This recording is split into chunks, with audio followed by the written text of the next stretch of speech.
Our next speaker is Deborah Holley, and another key issue, I think, in ALS families, reproduction decision-making in familial ALS. Deborah.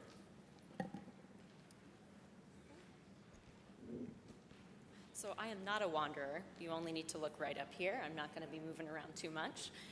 First, I wanted to say thank you so much for having me. This is first, but hopefully not my last time here, and it's quite an honor.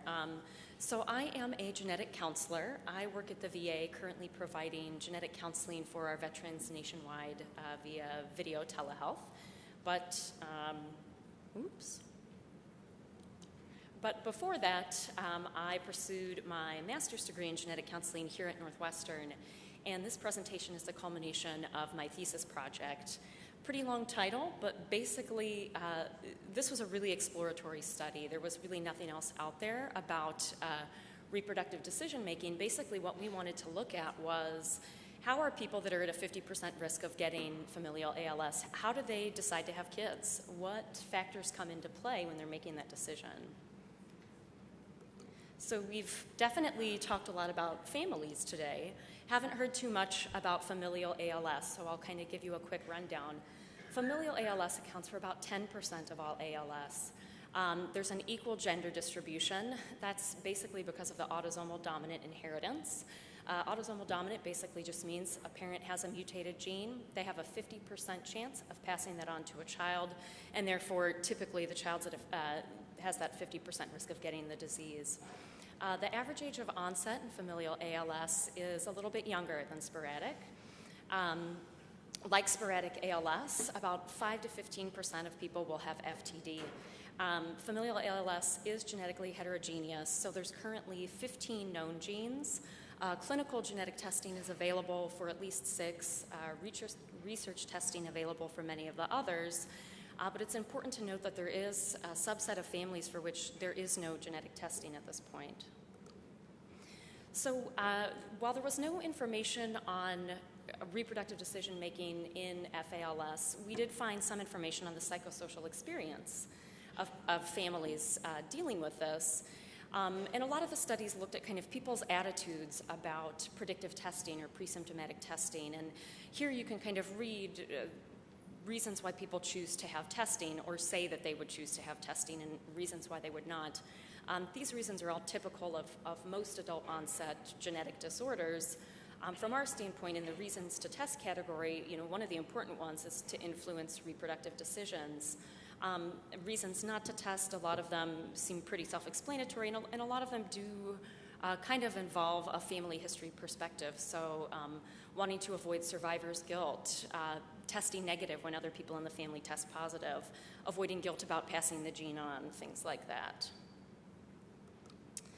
So because there were no studies that addressed this in FALS families, we kind of decided to use a model, Huntington's disease, which they have some similarities. So they're both neurodegenerative, progressive, and fatal disorders.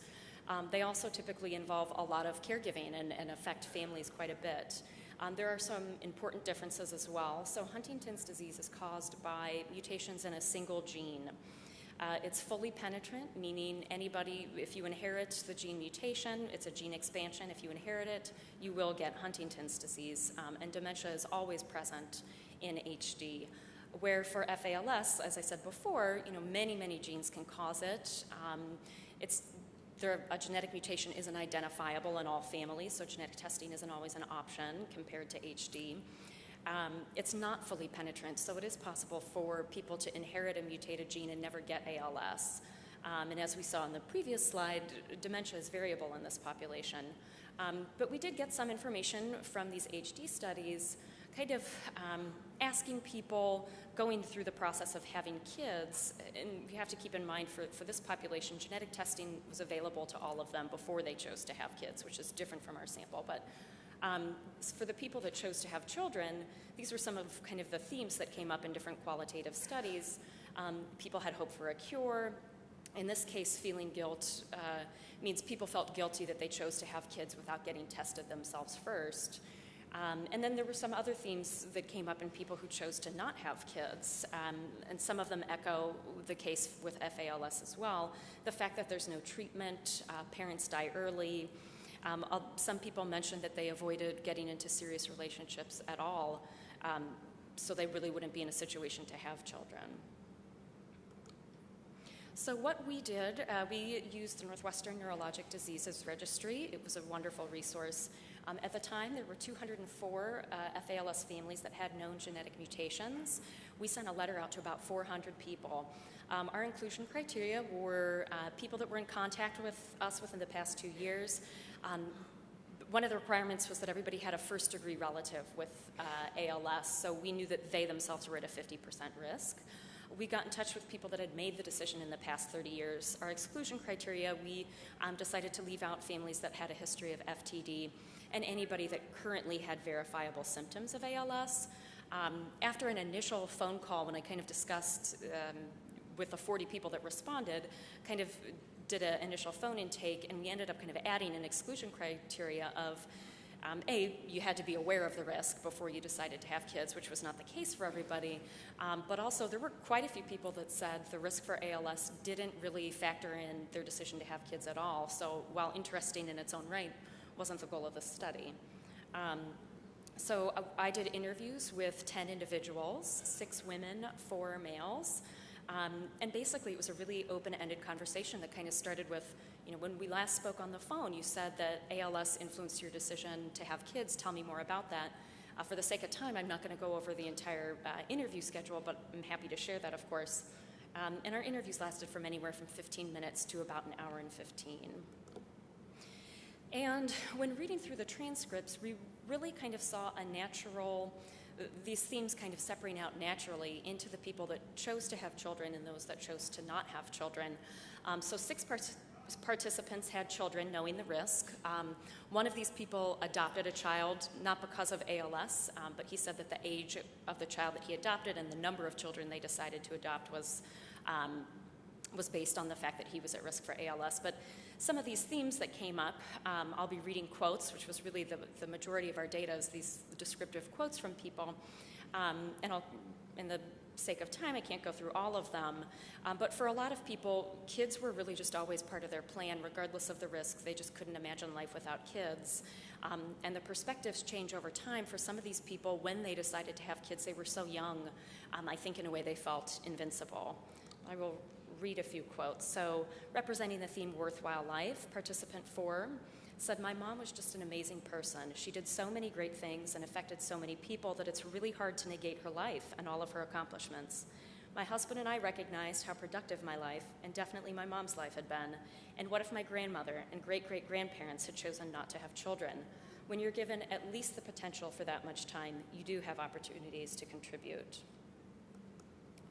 So comparison with other diseases, this participant was a physician and had a pretty interesting perspective.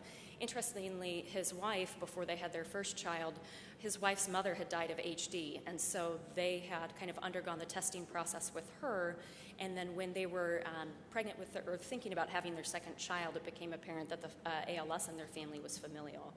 But he says, "As a physician, you're exposed to death a lot, and you realize that death is never really planned. It's not like there's a good way to die. Cancer and stroke aren't pleasant ways to die. I've seen people who are at the end of their lives from these other diseases, and it's not like it's so much better than becoming paralyzed and dying. It's just choose your flavor in a way. On the flip side, I wouldn't have children if I knew they were going to die while they were still children. That's a different story, but once you've made it to a productive age, you've half lived your life." So Hope for a Cure, participant 7 said, "A lot of our decision to have children had to do with thinking that if I had the gene or if I did get ALS, there would be some breakthroughs that would spare the children. Everyone in my family was older when they got ALS, so we figured that we had enough time, that I would have many more years with the children, then they would have even more time that hopefully a cure or some treatment would be found." So there were 4 participants that chose not to have children. One of these was a woman who had 3 kids before her sister was diagnosed with ALS, and they knew that it was familial, at which point she decided to have a tubal ligation. In this category, family history certainly influenced, I think, the general perspective. These interviews had a kind of a much sadder tone, and you can see from the themes, and I'll go through quite a few of them. A lot of the people had exceptional experience with caretaking, had taken care of multiple family members, had upwards of 20 people in their family die from ALS. We did have a few participants that said that they avoided relationships completely, never got married, and then there were some personality factors that kind of came out that people identified as maybe other reasons why they chose not to have children. Closeness to disease. So this participant took care of her father and all three of her sisters that each died of ALS. So she says, one sister, ALS hit her bowels. She wanted me to help her instead of her husband. They showed me how to scrape her because she was getting impacted, and then she'd have to go to the hospital. Every day I was over there doing it so she didn't get impacted. I said, I don't really like doing this, but I love you enough that I'll do it. She was 35, I was 31, and here I was helping my sister take a poop. It's stuff like that that you see. I don't want to have my kids do that to me. I wouldn't want my children to have to go through that.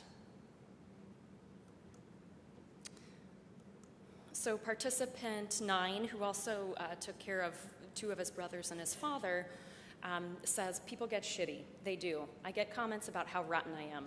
My brother has ALS and is going somewhat rapidly. He's in pretty tough shape. He and my sister argue, and it's hard. I know it's hard on his kids. I can see it, and I'm glad I didn't have children. It's just a huge strain on the family. There was once or twice I went out to the garage looking for 6 feet of rope, but that kind of passes by fast. You know the circumstances. It's just why make a situation worse. I've run into other people that have sporadic ALS in their family. They talk to me and they said, I don't know how you do it, but it's like I've got no choice. You either do it or you go fold up or you go under. It eats you. This participant also kind of later stated that from his perspective, because he was such a caretaker, he didn't see where a child would fit in.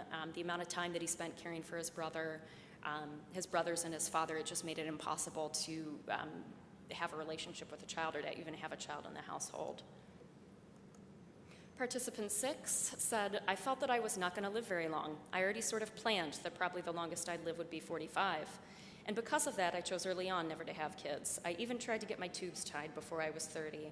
I was resolved that I was not going to have kids. Participant 9, I've been aware of this since I was 5 years old. I watched what happened, and all of the relatives that I had, except for a great uncle, died from ALS. I knew it was, and I've been told by people who I don't really think of as odds makers that it's a 50-50 chance, but I don't think too many from my family could go along with that. So you could see these participants clearly didn't think they were at just a 50% risk. It was more a certainty for them. So there were some other themes that kind of came up in the group in general.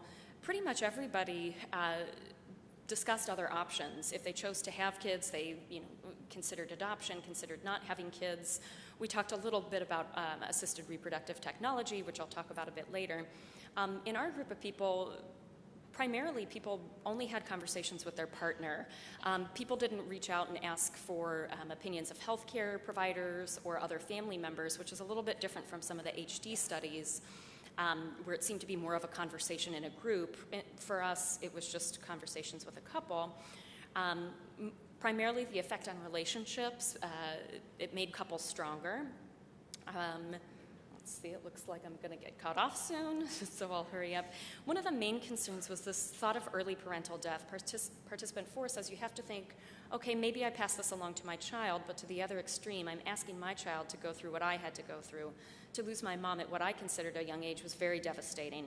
You have to recognize, even if you go through adoption or in vitro, you're potentially sentencing children to that as well. I worry about that a lot more than I do having my children go through the potential death like that.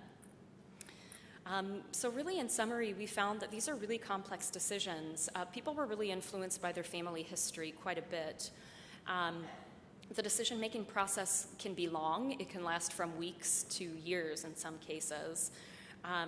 Something that wasn't a goal of the study but came out, we had some interesting information on genetic testing. Genetic testing wasn't available to our participants before having kids, but when I brought that up, a lot of people said, I don't know if I would have had testing before having kids. People talked about their motivations for genetic testing. A lot of people saw symptoms in themselves and thought, every time my muscle twitches, I think I have ALS, and that's why they went to get testing, and it helped relieve that anxiety regardless of the result. I think going forward, it's going to be important for us, because there's so many people that can't have genetic testing, how do we deal with that anxiety in that group of people? And really quickly, something from a genetic counseling perspective that's really important is discussing pre-implantation genetic diagnosis.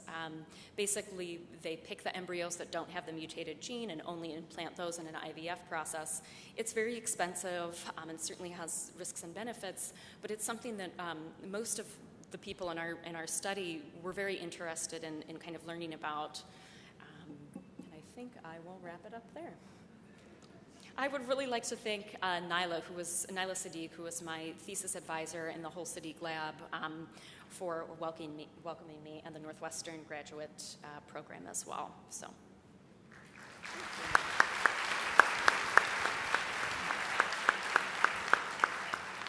We have time for questions. Any questions? One right at the back. Thank you. Any others while we're getting there? Hi, Deborah. I was at, I'm Eileen Mindell from the Les Turner Foundation, Yes. and I was in the room when you defended your thesis, so I wanted to say that you did a marvelous job, and this was a wonderful presentation. But I wanted to ask you a question. Do you ever deal with, or did you ever deal with survivor guilt of the siblings that didn't get the disease?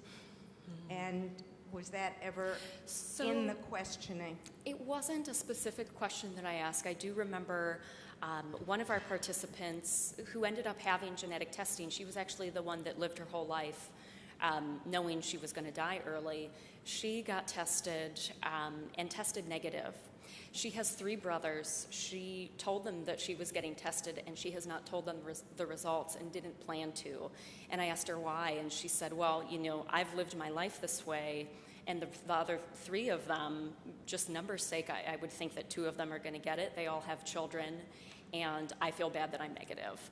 So I did hear that. While it wasn't a goal of the study, things like that did come up. Any other questions? I have a question, if I may. In Australia, in relation to Huntington's disease and a couple of other genetic diseases, in vitro fertilisation and then pre-implantation genetic testing is one of the things that the government's health system will pay for a number of goes at. And I just wondered what's the situation in the States? That is not the case here. Moving on. Insurance does not cover it. My understanding is that the process is about $5,000 more than typical in vitro fertilization. So you're looking at about $20,000. Okay. So it also doesn't address the issue of the fear for the child having to care for the parent either. So, no, exactly. But it is something that's taking place in some places. Yeah. No other questions? Well, join with me in thanking Deborah for a great presentation.